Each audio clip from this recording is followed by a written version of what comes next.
Assalamualaikum warahmatullahi wabarakatuh teman-teman, ketemu lagi di channel Ayuningsi Official. Pada video kali ini kita akan membahas soal-soal esai untuk seleksi KPU dan Bawaslu Provinsi dan Kabupaten Kota. Ada 5 soal dengan durasi waktu 25 menit. Jadi untuk satu soalnya ada sekitar waktu 5 menit aja. Dan soalnya juga sangat banyak dan sangat beragam. Jika teman-teman penasaran, terus aja tonton video ini sampai habis.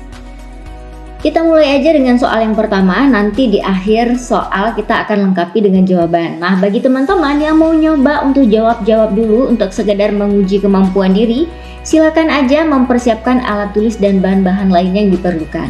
Kita mulai dengan soal yang pertama. Jika Anda seorang ketua Bawaslu, A. Apa tugas dan wewenang Anda sebagai ketua? B. Apa yang Anda lakukan untuk memperkuat penguatan kelembagaan Bawaslu jika Anda terpilih tentunya? C. Bagaimana Anda membangun komunikasi antar divisi dan sekretariat Bawaslu?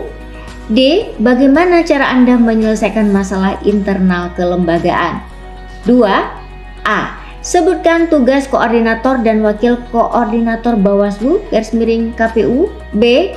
Tulislah jumlah divisi beserta tugas divisi-divisi yang ada di Bawaslu dan juga KPU Provinsi dan Kabupaten Kota. Jika teman-teman mengikuti untuk seleksi provinsi, teman-teman hanya menyebutkan untuk provinsi. Begitu juga dengan teman-teman yang mengikuti seleksi di Kabupaten Kota, teman-teman hanya menyebutkan divisi yang ada di Kabupaten Kota. Ketiga, sebutkan visi, misi, program, dan strategi yang Anda lakukan jika terpilih sebagai ketua atau anggota Bawaslu atau KPU Provinsi dan Kabupaten Kota. 4. Contoh kasus.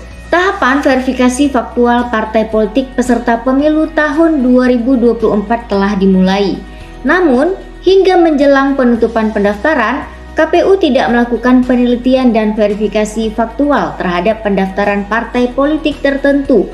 Sementara itu, pada saat hari pencoblosan, KPPS memberi kesempatan kepada seseorang untuk mencoblos di TPS, padahal yang bersangkutan tidak memiliki hak. A. Pelanggaran apakah yang dapat dijatuhkan kepada KPU dan KPPS tersebut? B. Bagaimana mekanisme penanganan pelanggaran tersebut? C. Sanksi apa yang bisa diberikan kepada KPU dan KPPS tersebut? 5. Maraknya politik bernuansa SARA serta politik identitas di pemilihan kepala daerah. Salah satunya disebabkan karena lemahnya kaderisasi di tubuh internal partai politik. Sebutkan 3 saja contoh kasus yang bisa menimbulkan konflik SARA pada pilkada dan apa saja yang menjadi pemicunya. B. Dampak apa saja yang ditimbulkan oleh permasalahan yang menimbulkan konflik SARA tersebut. C. Bagaimana meminimalisir terjadinya konflik SARA. D. Bagaimana menurut Anda penyelesaian konflik SARA saat ini? Mari kita cocokkan jawaban teman-teman dengan jawaban berikut ini. 1A. Apa tugas dan wewenang Anda sebagai Ketua Bawaslu KPU Provinsi ataupun Kabupaten Kota? Ketua mengkoordinasikan tugas Bawaslu Provinsi yang dilaksanakan berdasarkan divisi dan wilayah kerja. Nah, dalam hal ini saya mengambil contoh untuk Bawaslu di tingkat provinsi. Dalam mengkoordinasikan tugas, Ketua Bawaslu Provinsi mempunyai tugas dan wewenang sebagai berikut. A. Bertindak untuk dan atas nama Bawaslu Provinsi keluar dan ke dalam. B.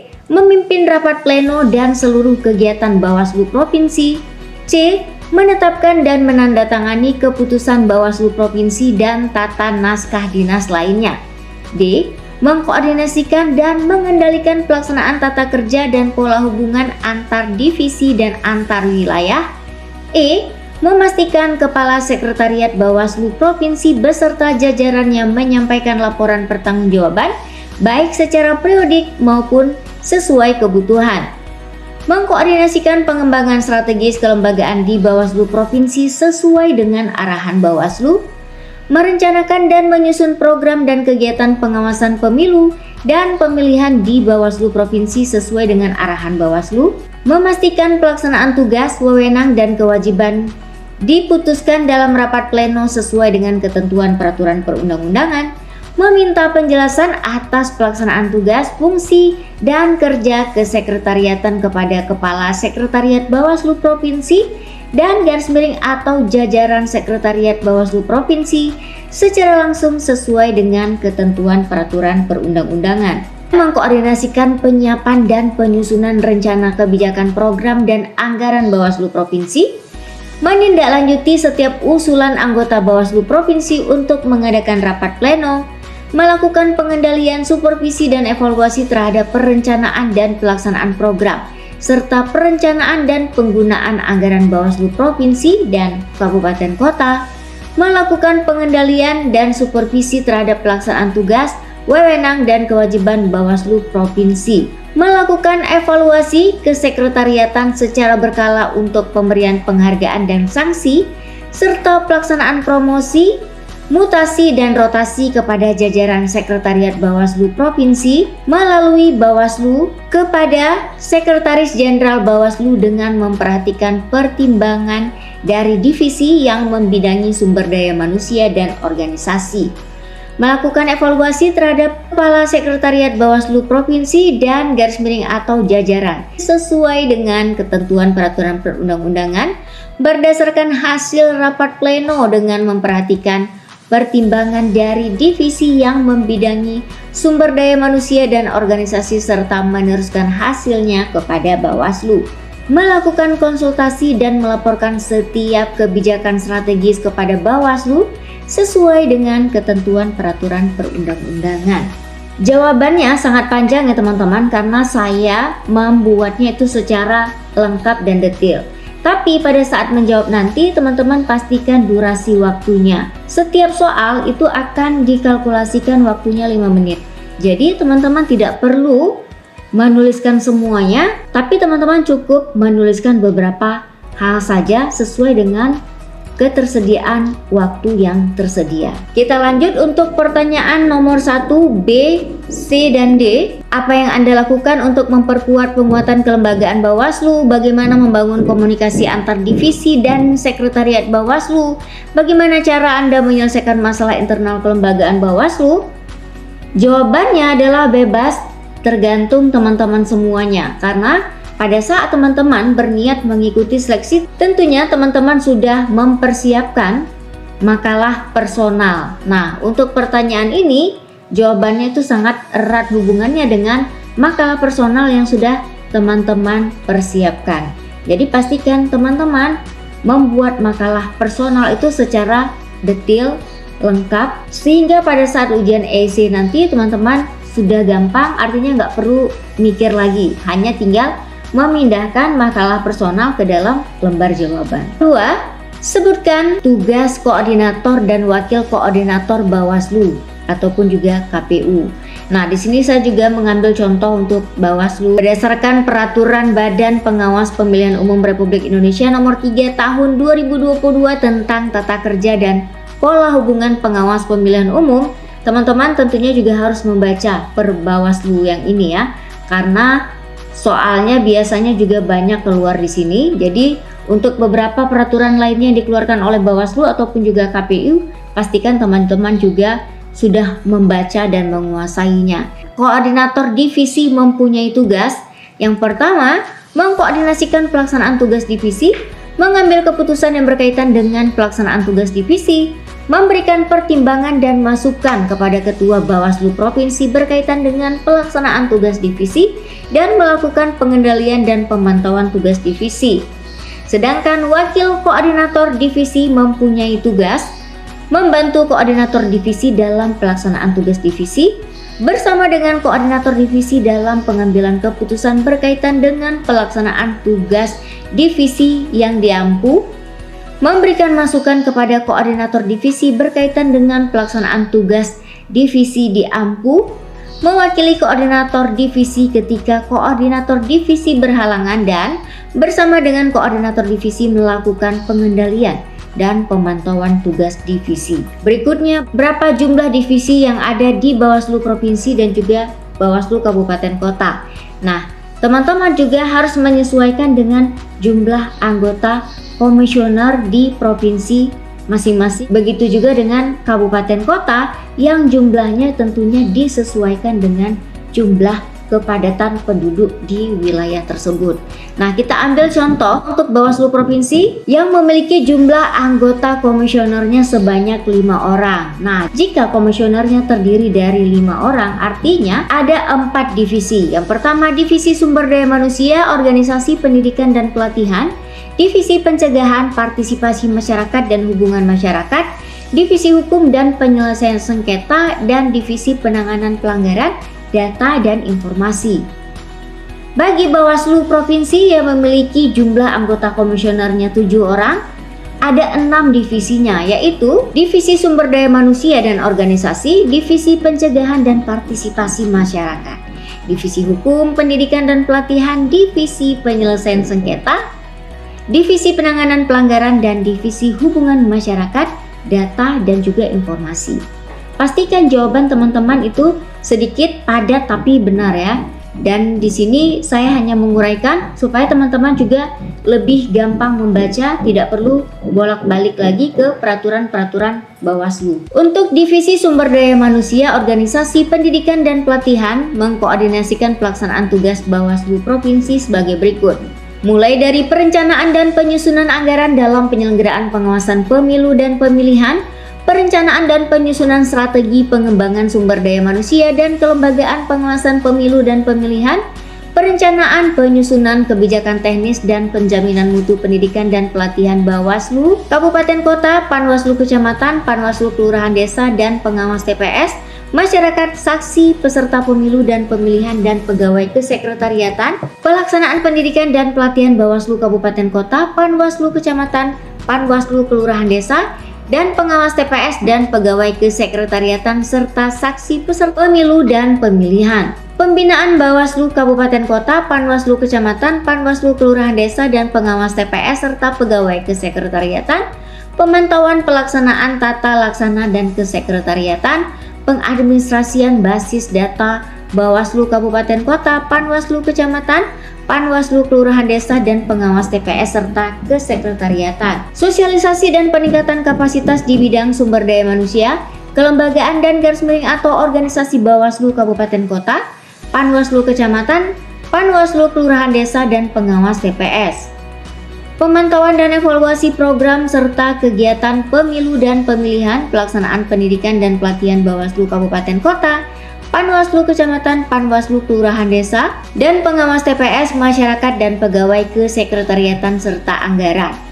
Penyusunan laporan tahapan pemilu dan pemilihan, laporan tahunan dan laporan akhir Divisi Sumber Daya Manusia, Organisasi Pendidikan dan Pelatihan, melakukan evaluasi dan memberikan sanksi, penghargaan, promosi, mutasi, serta rotasi melalui Kepala Sekretariat Bawaslu Provinsi untuk jajaran Sekretariat Bawaslu Provinsi setelah berkoordinasi dengan Ketua Bawaslu Provinsi dan menyampaikannya dalam rapat pleno.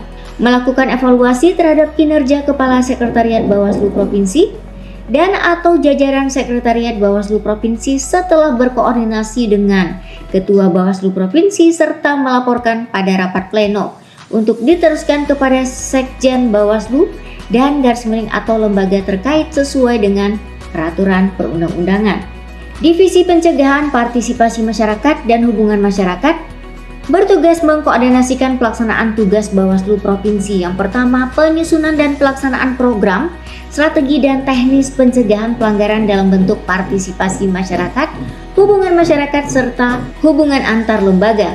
Perencanaan dan penyusunan program pendidikan dan pelatihan masyarakat bersama divisi yang membidangi sumber daya manusia, organisasi pendidikan dan pelatihan, pencegahan pelanggaran dan sengketa proses pada setiap tahapan pemilu dan pemilihan, akreditasi dan konsolidasi pemantau pemilu, sosialisasi dan peningkatan kapasitas di bidang pencegahan, partisipasi masyarakat dan hubungan masyarakat dengan berkoordinasi dengan divisi yang membidangi sumber daya manusia, organisasi pendidikan dan pelatihan, pendokumentasian laporan hasil pencegahan pelanggaran pemilu dan pemilihan dan pencegahan sengketa proses pemilu dan sengketa pemilihan, pengawasan partisipatif pemilu dan pemilihan, pengawasan pemutakhiran data pemilih berkelanjutan, menjalin, mengelola dan mengembangkan hubungan masyarakat dan kerjasama antar lembaga, pengelolaan pemberitaan dan publikasi serta media monitoring, perencanaan, pemantauan dan evaluasi, pencegahan partisipasi masyarakat dan kehumasan,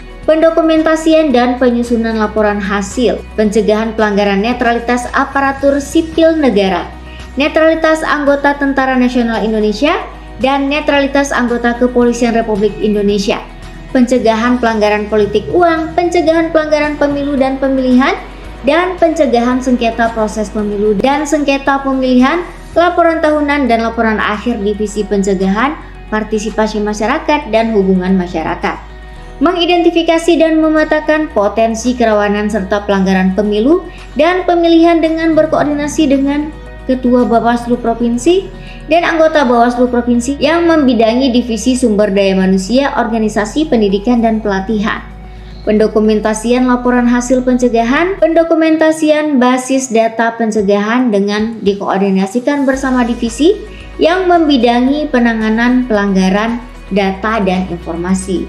3. Divisi Hukum dan Penyelesaian Sengketa bertugas mengkoordinasikan pelaksanaan tugas Bawaslu Provinsi untuk melakukan advokasi dan pendampingan hukum Bawaslu Kabupaten Kota terhadap Panwaslu Kecamatan, Panwaslu Kelurahan Desa dan pengawas TPS, penyusunan analisis dan kajian hukum, pendokumentasian dan sosialisasi produk hukum, pelaksanaan pendampingan sengketa proses pemilu dan sengketa pemilihan Bawaslu Kabupaten Kota, pemberian keterangan dalam perselisihan hasil pemilu dan pemilihan Bawaslu Kabupaten Kota, pencegahan terjadinya sengketa proses pemilu dan sengketa pemilihan dalam tahapan pemilu dan pemilihan, penyelesaian sengketa proses pemilu dan sengketa pemilihan, pendokumentasian data analisis dan kajian hukum, pendampingan dan advokasi hukum, penyelesaian sengketa proses pemilu dan sengketa pemilihan dengan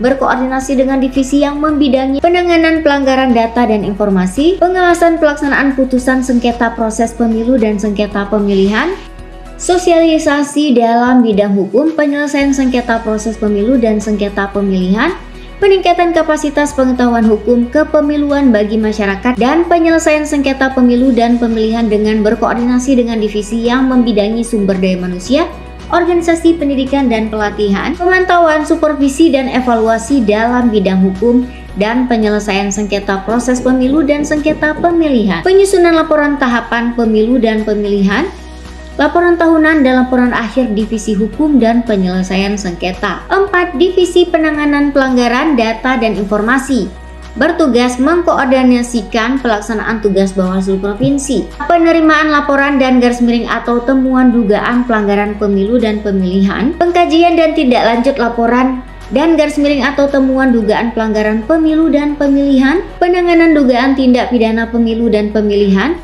pengadministrasian dan fasilitasi Gakumdu, penanganan dugaan pelanggaran administratif pemilu dan penanganan dugaan pelanggaran administratif pemilihan yang terjadi secara terstruktur, sistematis, dan masif, investigasi dugaan pelanggaran pemilu, pengelolaan barang dugaan pelanggaran administrasi dan tindak pidana pemilu dan pemilihan, melakukan koreksi terhadap rekomendasi Bawaslu Kabupaten Kota setelah mendapatkan pertimbangan Bawaslu apabila terdapat hal yang bertentangan dengan ketentuan peraturan perundang-undangan, pengawasan pelaksanaan rekomendasi dan putusan Bawaslu, putusan DKPP, putusan pengadilan mengenai pelanggaran pemilu dan sengketa pemilu, putusan atau keputusan Bawaslu, Bawaslu Provinsi dan Bawaslu Kabupaten Kota, keputusan KPU, KPU Provinsi dan KPU Kabupaten Kota, dan keputusan pejabat yang berwenang atas pelanggaran netralitas semua pihak yang dilarang ikut serta dalam kegiatan kampanye.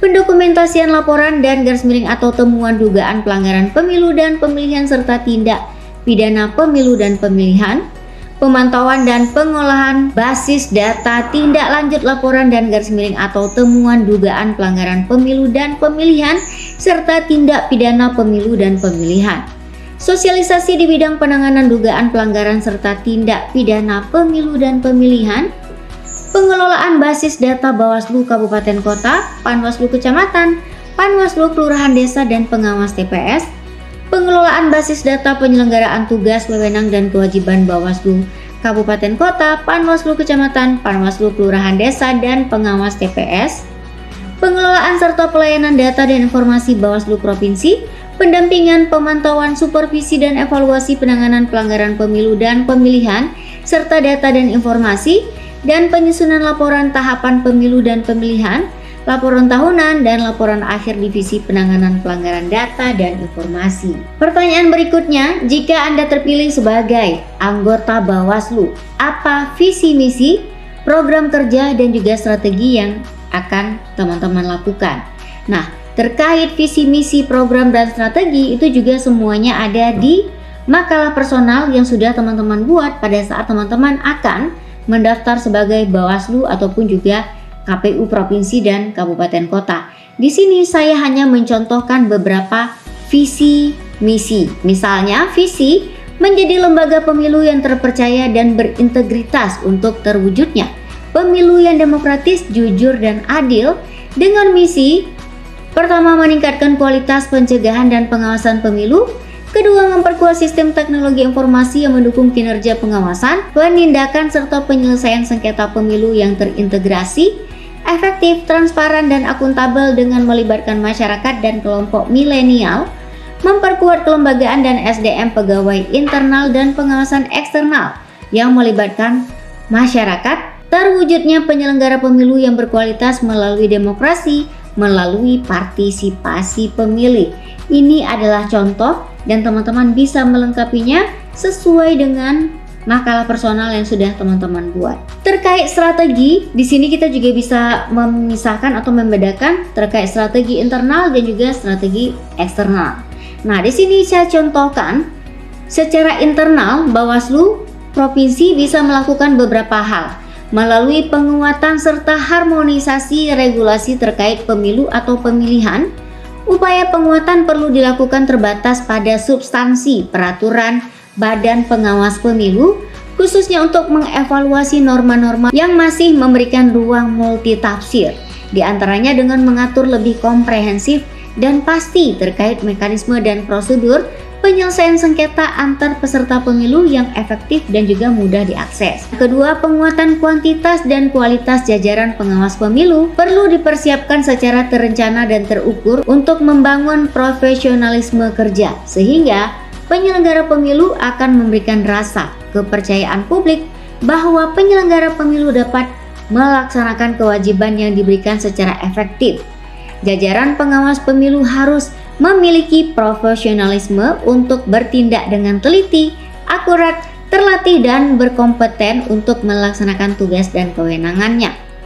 Pengawas pemilu memiliki kompetensi mediator, khususnya keterampilan memetakan dan menganalisis potensi sengketa, menyiapkan dan melaksanakan perundingan untuk menghasilkan kesepakatan terbaik, serta keterampilan merancang kesepakatan sebagai bentuk pengakhiran sengketa dan mencegah munculnya sengketa baru secara efektif.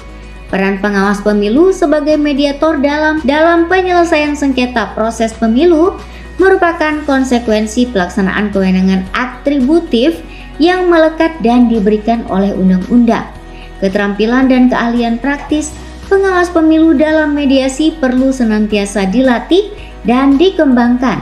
Oleh karena itu, diperlukan adanya pelatihan mediator bagi seluruh jajaran anggota pengawas pemilu. Pengawas pemilu wajib menguasai dan terampil dalam melakukan analisis, mengaplikasikan norma dengan data fakta yang ada, menuangkan argumentasi atau legal problem solving dengan bahasa hukum yang jelas, dan mengambil keputusan atau decision making yang memenuhi rasa keadilan pemilu serta dituangkan dalam dokumen putusan yang dapat diterima para pihak, melakukan pelatihan dan pembinaan kepada seluruh jajaran pengawas pemilu secara rutin dan berkelanjutan, serta melakukan pemenuhan jumlah jajaran pengawas pemilu, sarana dan prasarana yang menunjang tugas penyelesaian sengketa sesuai dengan standar yang berkebutuhan. Sedangkan contoh strategi secara eksternal, Bawaslu Provinsi dan Kabupaten Kota melakukan sosialisasi regulasi dan potensi sengketa secara komprehensif, membangun kesepahaman dalam penafsiran regulasi kepada seluruh stakeholder, meliputi penyelenggara pemilu, partai politik, dan peserta pemilu pemilihan untuk mencegah timbulnya sengketa, memastikan penyelesaian sengketa dapat dilakukan secara efektif dan berkeadilan. Ini adalah beberapa contoh dan teman-teman bisa bebas untuk membuat strategi internal dan eksternal yang sudah teman-teman buat pada saat penyusunan makalah personal. Untuk contoh kasus, kita bisa menjawab ya, 4A. Pelanggaran yang dapat dikenakan kepada KPU dan KPPS adalah pelanggaran administrasi, yaitu pelanggaran terhadap tata kerja, prosedur, dan mekanisme yang berkaitan dengan administrasi pelaksanaan pemilu dalam setiap tahapan penyelenggaraan pemilu di luar tindak pidana pemilu dan pelanggaran kode etik penyelenggara pemilu. Bagaimana mekanisme penanganan pelanggaran tersebut? Berdasarkan Perbawaslu nomor 8 tahun 2022 tentang penyelesaian pelanggaran administratif pemilihan umum, mencakup penyimpangan terhadap tata kerja, partai politik peserta pemilu, calon anggota DPR, calon anggota DPD, calon anggota DPRD provinsi, calon anggota DPRD kabupaten kota, pasangan calon, tim kampanye yang terdaftar di KPU, KPU provinsi atau KPU kabupaten kota, KPU provinsi, KPU kabupaten kota, PPK, PPLN, PPS, KPPS, dan garis miring atau KPPSLN, yang semua pihak ini merupakan objek daripada pelanggaran administrasi. Jadi pihak-pihak tersebut yang melanggar ketentuan tata cara atau prosedur tentunya juga akan dikenakan pelanggaran administrasi. Lalu bagaimana mekanisme penyelesaian pelanggaran administrasi tersebut? Jika kita lihat, pelanggaran administratif pemilu berasal dari temuan dan juga laporan.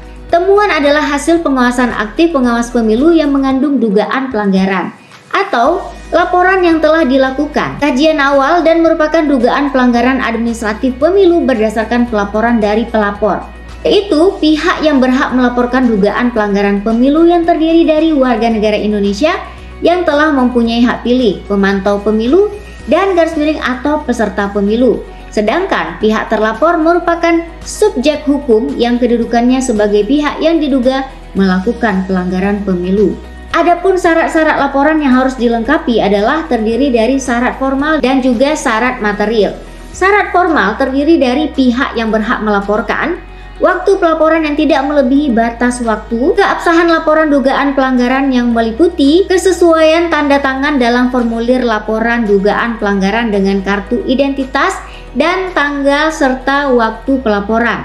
Adapun yang menjadi syarat material adalah identitas pelapor, nama dan alamat terlapor, peristiwa dan uraian kejadian, waktu dan tempat peristiwa terjadi, saksi-saksi yang mengetahui peristiwa tersebut, dan barang bukti yang mungkin diperoleh atau diketahui. Berikutnya terkait waktu atau hari pelaporan. Laporan dugaan pelanggaran pemilu disampaikan kepada pengawas pemilu sesuai tingkatan dan wilayah kerjanya paling lambat 7 hari sejak diketahui dan garis miring atau ditemukannya pelanggaran pemilu pada hari kerja. Kajian. Dalam proses pengkajian temuan atau laporan dugaan pelanggaran, pengawas pemilu dapat meminta kehadiran pelapor, terlapor, pihak yang diduga melakukan pelanggaran, saksi, dan garis miring atau ahli untuk didengar keterangan dan garis miring atau klarifikasinya di bawah sumpah.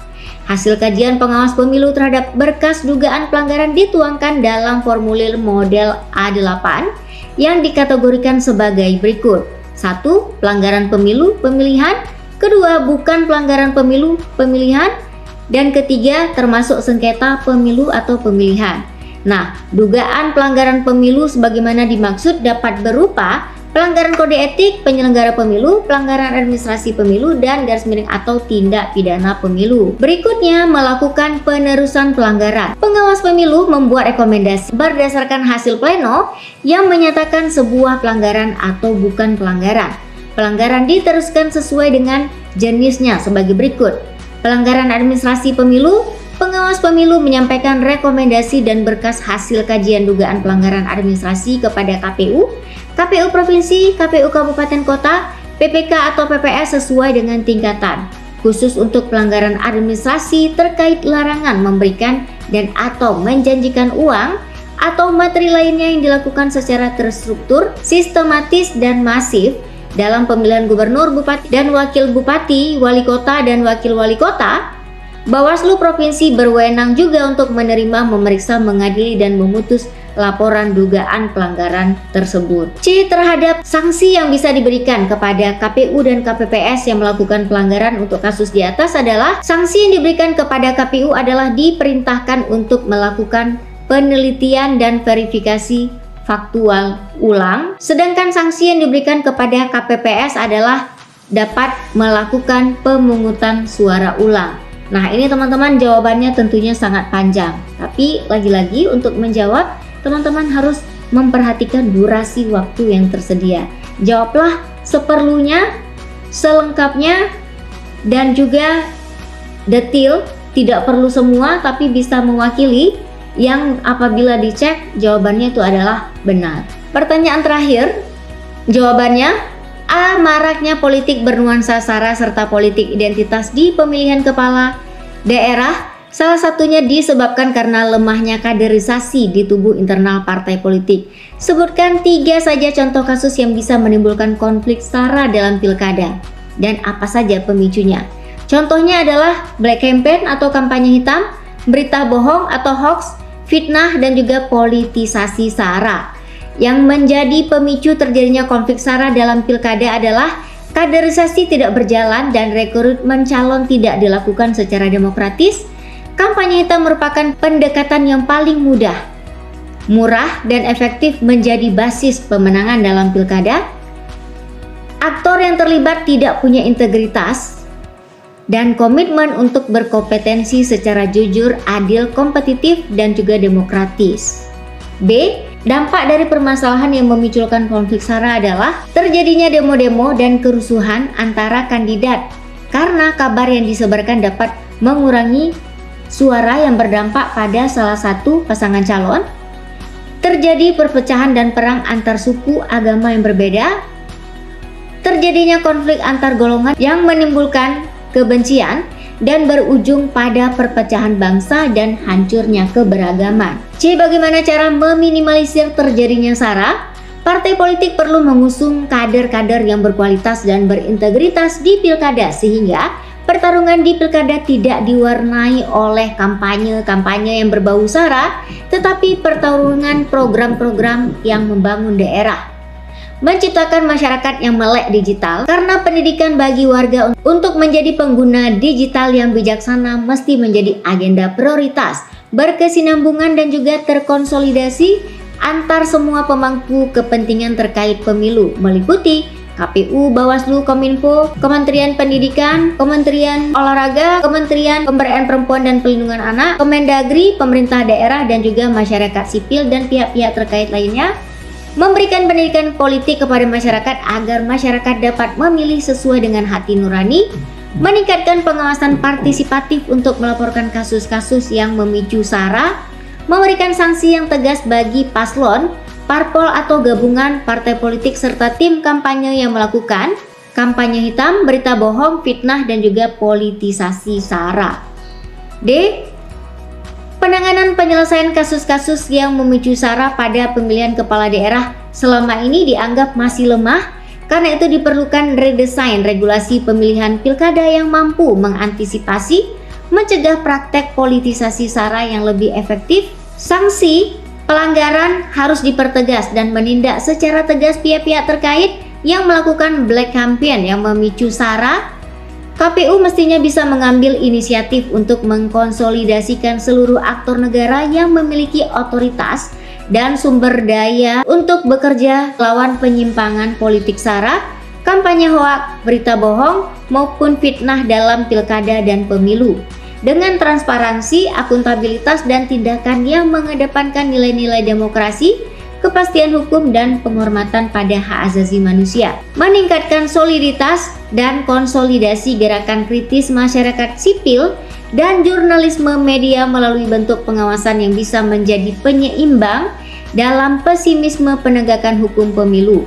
Membentuk pemilih yang berani, menuntut kompetisi partai yang berkompetitif, dan memaksa lahirnya politisi-politisi yang berintegritas.